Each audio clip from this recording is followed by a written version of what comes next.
नमस्कार साथियों, आज हम चालू करने वाले हैं वर्ग 15, है ना। चलो देखते हैं।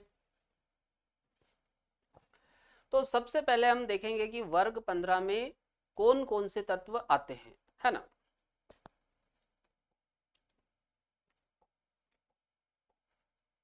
चलो तो वर्ग 15 का पहला तत्व है नाइट्रोजन।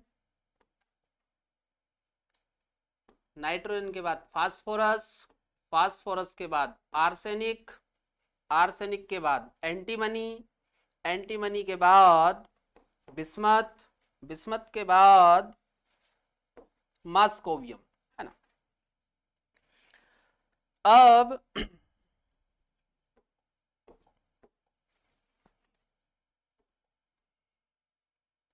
नाइट्रोजन की यदि हम बात करें तो नाइट्रोजन और फास्फोरस, नाइट्रोजन और फास्फोरस ये दोनों होते हैं नॉन मेटल, नॉन मेटल्स कर लेते हैं। चलो, आर्सेनिक और एंटीमनी ये दोनों होते हैं मेटेलॉइड,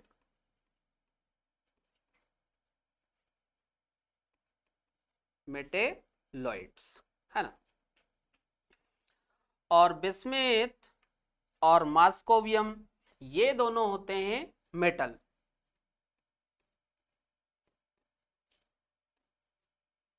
चलो, अब इनको याद कैसे रखना है, तो याद करने का तरीका देखो।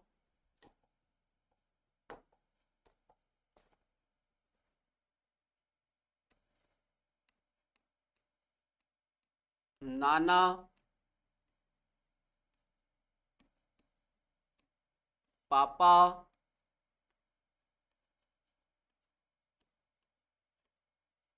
आंसू।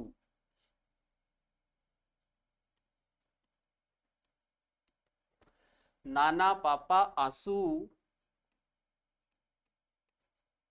सब बीमार।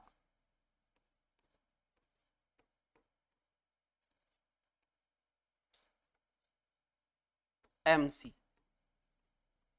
इस प्रकार से आप याद रख लेना।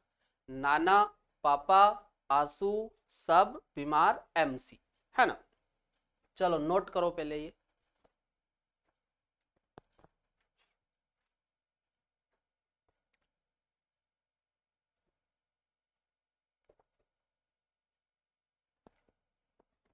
कर लिया नोट। चलो आगे देखो।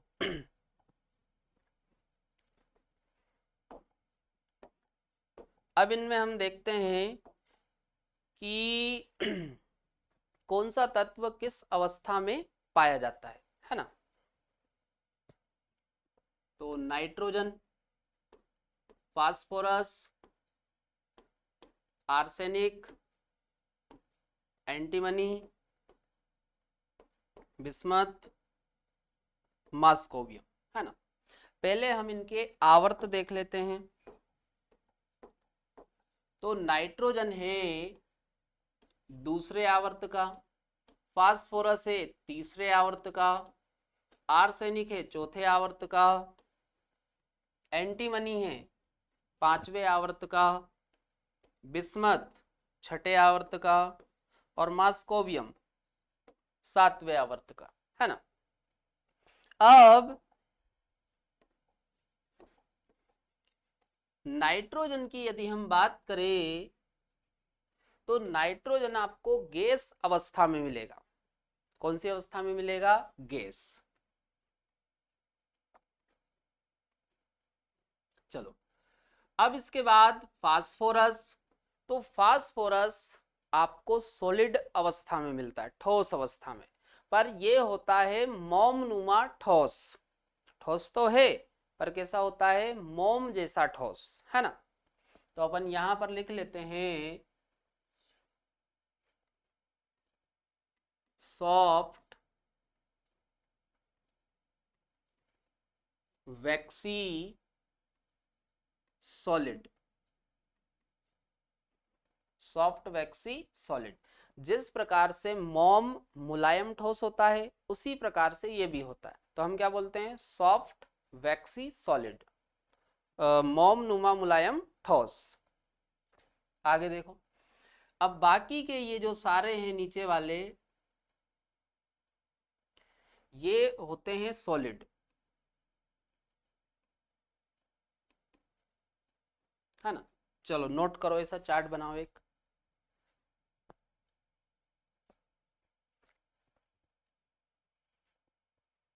कर लिया note.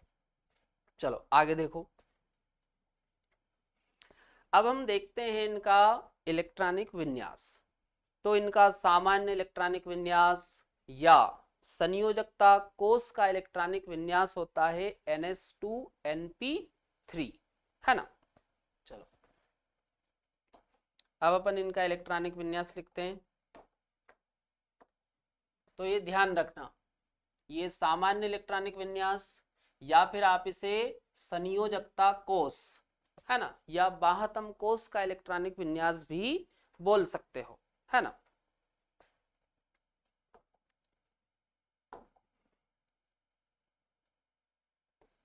Nitrogen, phosphorus, arsenic, antimony, bismuth, moscovium. चलो इन दोनों में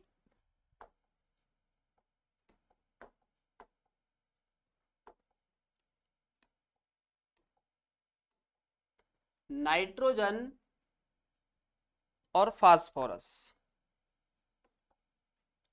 ऐसा करते हैं यार, इनको थोड़ा दूर दूर लिखते हैं।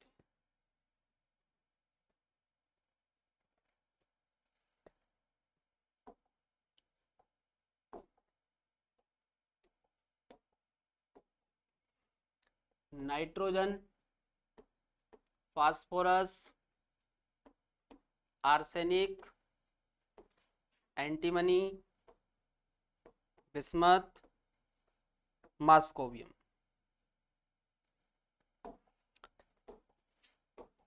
तो पहले हम इनकी आवर्त संख्या लिख लेते हैं। ये दूसरे आवर्त का है, फास्फोरस तीसरे आवर्त का, आर्सेनिक चौथे, एंटीमनी पांचवें आवर्त का, बिस्मथ छठे और मॉस्कोवियम सातवें आवर्त का, है ना। अब यहां पर आपको इलेक्ट्रॉनिक विन्यास लिखने के लिए इन दोनों में सेम रहेगा, इन दोनों में सेम और इन दोनों में सेम रहेगा। तो पहले यहां पर आपको इनर्ट गैस लिखनी है, इसके बाद ये सामान्य इलेक्ट्रॉनिक विन्यास लिख दो। तो NS2NP3 हो जाएगा। अब यहां पर आओ, पहले यहां भी आपको इनर्ट गैस लिखनी है। अब इसके बाद यहां पर चौथे आवर्त से डी में भी इलेक्ट्रॉन जाने लगते हैं, तो यहां पर आपको N-1 D10 करना पड़ेगा, NS2NP3। चलो अब यहां पर आप देखो, छठे आवर्त से इलेक्ट्रॉन f ऑर्बिटल में भी जाते हैं, तो अब यहां पर F भी आ जाएगा।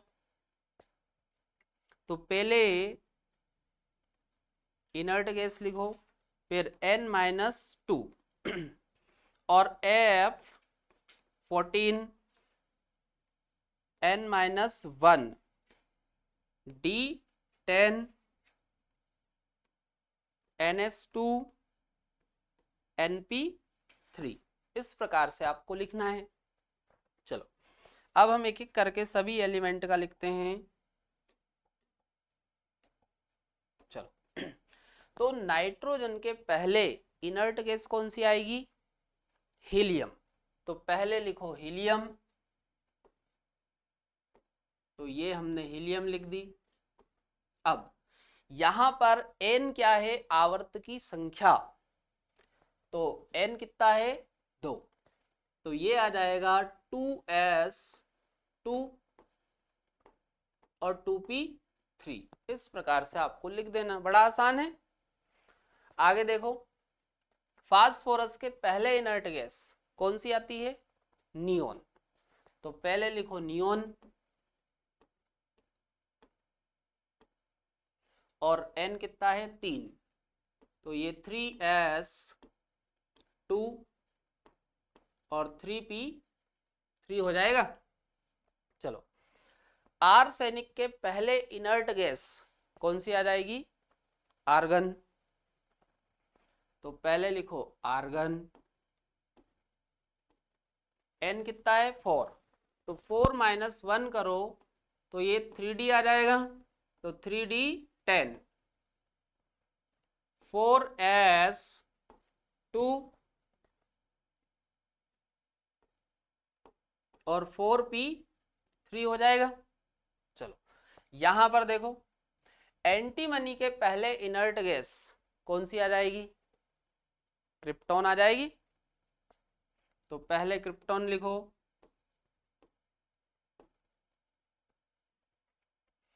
n-1 करो तो ये हो जाएगा 4d10, 5s2 और 5p3। चलो, यहां पर आओ, बिस्मथ के पहले इनर्ट गैस कौन सी आती है, जिनोन। तो जिनोन लिखो पहले। अब n-2 करो, यहां पर n कितना है 6, तो 6 में से 2 माइनस करो तो ये आ जाएगा 4f14, n-1 करो तो ये आ जाएगा 5d10, और फिर आगे 6s2 6p3, इस प्रकार से लिख देंगे। यहां पर आओ, मास्कोवियम के पहले इनर्ट गैस कौन सी आएगी, रेडॉन।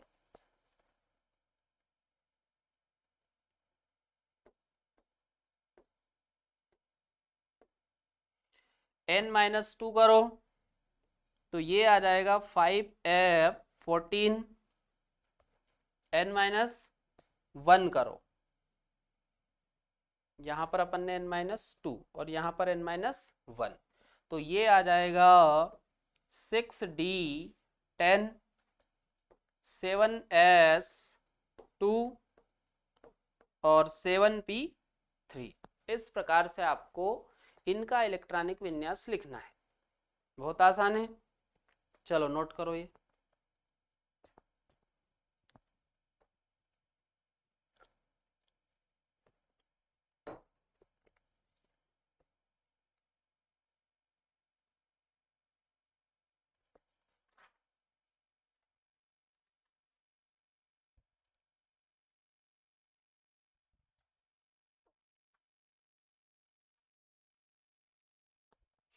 चलो अब आगे देखो, अब इनके बारे में कुछ महत्वपूर्ण पॉइंट है ना, ये अपन इनको क्वेश्चन पॉइंट बोल सकते हैं, इन पे सीधे क्वेश्चन बनते हैं, है ना।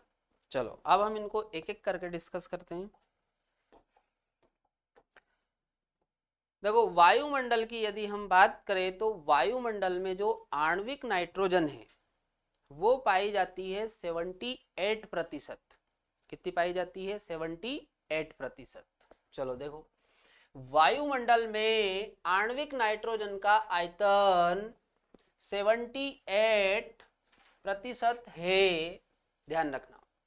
और भूपर्पटी में यदि हम देखें तो भूपर्पटी में यह आपको सोडियम नाइट्रेट तथा पोटेशियम नाइट्रेट के रूप में मिलेगा, है ना। भूपर्पटी के खनिजों में यह सोडियम नाइट्रेट, ध्यान रखना, ये सोडियम नाइट्रेट का एक और नाम है, इसको बोलते हैं चिली साल्ट पीटर। क्या बोलते हैं इसको, चिली साल्ट पीटर, या इसे ही चिली सोरा भी बोलते हैं। क्या बोलते हैं? चिली सोरा। तथा पोटेशियम नाइट्रेट, और पोटेशियम नाइट्रेट को बोलते हैं इंडियन साल्ट पीटर। ध्यान रखना, पोटेशियम नाइट्रेट को क्या बोलते हैं? Indian salt Peter. अगला, इस समूह के सभी तत्व पोली एटॉमिक रूप में होते हैं। कैसे होते हैं? पोली एटॉमिक। पोली एटॉमिक से मतलब ये है, जैसे नाइट्रोजन की हम बात करें तो नाइट्रोजन आपको N2 के रूप में मिलेगा। काय के रूप में मिलेगा? N2 के रूप में। फास्फोरस की हम बात करें तो फास्फोरस आपको P4 रूप में मिलेगा। P4 मतलब आपको ये ऐसे सिंगल नहीं मिलेंगे, नाइट्रोजन फास्फोरस ऐसे नहीं मिलेंगे, इसीलिए अपन इनको क्या बोलते हैं? पोली एटॉमिक। जैसे यहाँ पर देखो N2, तो इसमें कितने एटम है? 2। P4 तो इसमें कितने एटम है? 4। तो इनको अपन क्या बोलते हैं? पोली एटॉमिक। तो ध्यान रखना, ये पोली एटॉमिक रूप में पाए जाते हैं, है ना। इस वर्ग के सभी तत्व बहुपरमाणुक, और इंग्लिश में क्या बोलते हैं? पोली एटॉमिक है। अगला मैंने आपको बताया था कि भाई जो नाइट्रोजन होता है वो आपको गैस के फॉर्म में मिलता है, बाकी सभी सॉलिड फॉर्म में मिलेंगे। डाई नाइट्रोजन एक द्विपरमाणुक डाई एटॉमिक गैस है। भाई यहां पर देखो N2, N2 में कितने एटम है? 2। तो क्या बोलेंगे इसे? डाई एटॉमिक, है ना। और बाकी के ठोस होते हैं, सॉलिड। अच्छा, अब जब हम वर्ग में नीचे जाएंगे तो नीचे जाने पर जो धात्विक गुण होता है वो बढ़ता है ना। किसी भी ग्रुप में आप नीचे जाओगे तो नीचे जाने पर जो धात्विक गुण है वो बढ़ता है ना।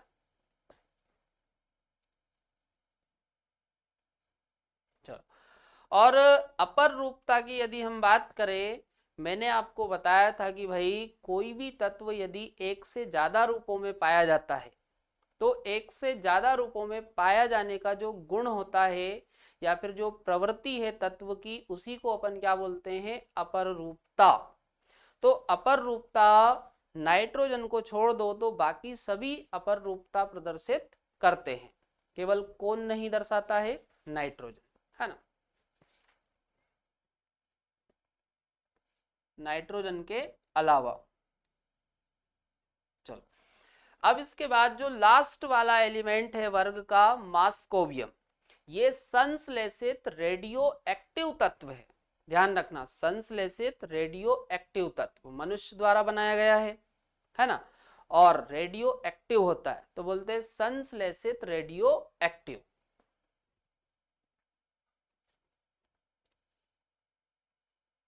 चलो, ये सारे क्वेश्चन पॉइंट नोट करो।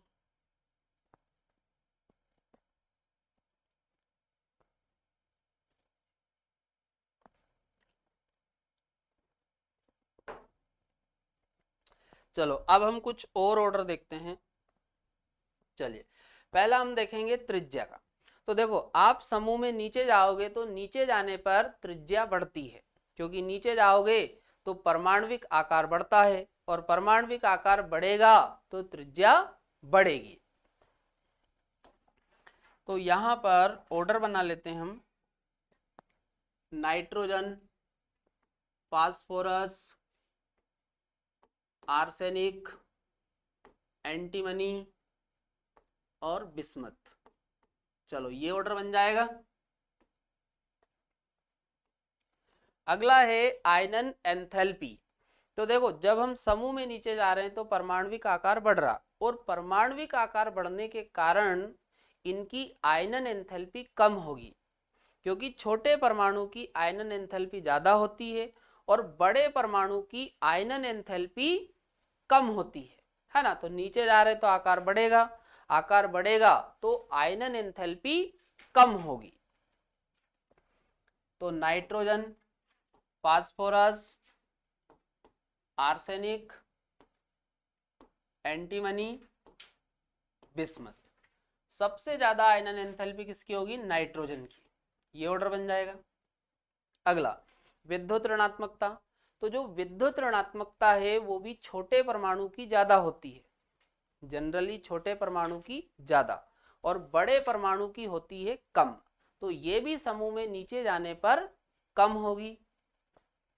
तो नाइट्रोजन, फास्फोरस, आर्सेनिक, एंटीमनी और बिस्मथ, तो ये कम होगी नीचे जाने पर ध्यान रखना इन दोनों की बराबर हो जाती है,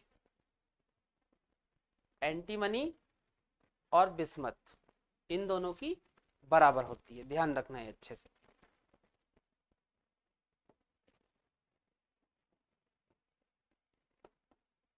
चलो ये ऑर्डर नोट करो।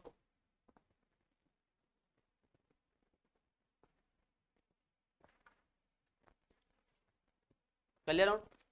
तो आज हम इस वीडियो में यहीं तक रखते हैं, बाकी का हम देखते हैं कल।